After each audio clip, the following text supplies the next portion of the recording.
যে পুরুষ স্ত্রীর পিরিয়ড চলাকালীন সময়ে তাকে আলাদাভাবে কেয়ার করে, স্ত্রীর পেটে গরম পানির প্যাক ধরে রাখে, সে আর যাই হোক ছলনাকারী নয়।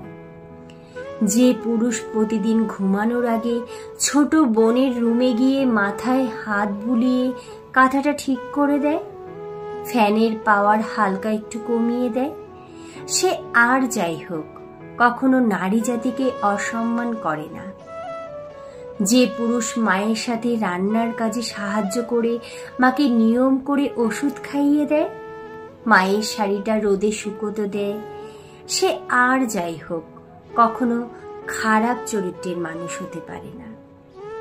যে পুরুষ স্ত্রীর মাতৃত্বকালীন সময়ে তার কষ্ট বুঝে চোখের জল ফেলে, স্ত্রীর পরম যত্নে তাকে আগলে রাখে, সে আর যাই হোক নারী জাতির কষ্টটা অন্তত বোঝে।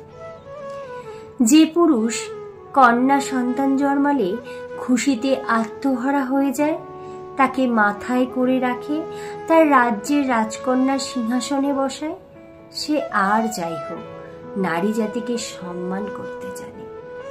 পুরুষরা বাবার জাতি।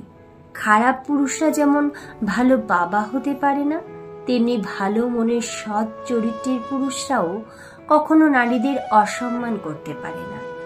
পুরুষের সৌন্দর্য যে তার চরিত্রে, আত্মসম্মানে, ব্যক্তিত্বে।